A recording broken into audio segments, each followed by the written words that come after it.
చెమట పట్టేలాగా ఎక్సర్సైజ్ చేస్తే బాడీలో ఎండార్ఫిన్స్ అనేవి ప్రొడ్యూస్ అవుతాయి. అవి ఈ డోపమిన్ అనే దానికంటే ఇంకా మంచివి. ఈ డోపమిన్ ఏం చేస్తుందంటే ఆ క్షణం మీకు పెరిగి ఉత్తేజాన్ని ఇచ్చి అది తగ్గగానే మీలో మానసికంగా ఒక లో స్టేటస్కి తీసుకెళ్ళిపోతుంది. అప్పటి వరకు ఒక మనిషిని చూస్తే హాయ్ అని చెప్పే మీరే ఓ 10 రోజుల తర్వాత ఆ సిగరెట్ పడకపోతే ఆయన చూసి కూడా హాయ్ చెప్పరు మీరు. ఎందుకనంటే మీ మెంటల్ స్టేటస్ తగ్గిపోతుంది. ఖచ్చితంగా ఆ లెవెల్లో ప్రతిరోజు తీసుకుంటూ ఉంటేనే మీరు ఆ వ్యక్తిని చూడగానే హాయ్ అని చెప్పే పొజిషన్కి వెళ్తారు. మందుకు లోనైపోయే మీరు కూడా ఏంటంటే ప్రతిరోజు మందు తీసుకుంటూ ఉంటే ఆ మందు మీకు పడకపోతే రోజు మీరు చూసి నార్మల్గా చూసి మాట్లాడే వ్యక్తి కూడా మీకు నచ్చడు. మీకు ఆ వ్యక్తి నచ్చాలంటే రోజు మీరు ఎంత తాగుతున్నారో అంత తాగాలి. అంతకంటే తక్కువ తాగితే మీరు డిప్రెషన్లోకి వెళ్ళిపోతారు.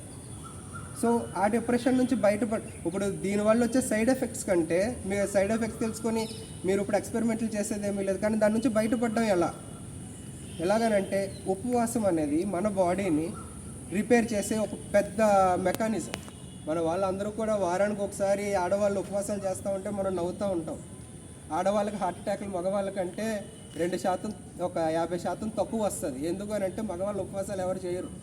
ఆడవాళ్ళు దేవుడి పేరు చెప్పైనా రోజుకు వారానికి ఒక ఉపవాసం చేస్తారు. మన బాడీ ఉపవాసం చేస్తే మన బాడీలో హార్మోన్స్ అన్నీ కూడా రీసెట్ అవుతూ ఉంటాయి. అలాగే రోజు మగవాళ్ళు చేసే థింగ్ ఏంటంటే ఎక్సర్సైజులు చేయడం, రోజు రన్నింగ్ చేయడం, చెమట ఓర్చాలి, గుండె వేగం పెరగాలి. అలా చేస్తూ ఉంటే ఆ టైంలో కూడా మనకి డోపమిన్ అనేది ప్రొడ్యూస్ అవుతుంది.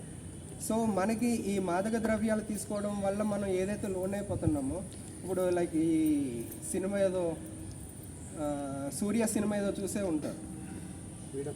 వీడొక్కడే కాదు, సూర్య సన్ ఆఫ్ కృష్ణన్. దాంట్లో వాడు మాదక ద్రవ్యాల నుంచి బయటపడడానికి హాస్పిటల్కి వెళ్తాడు.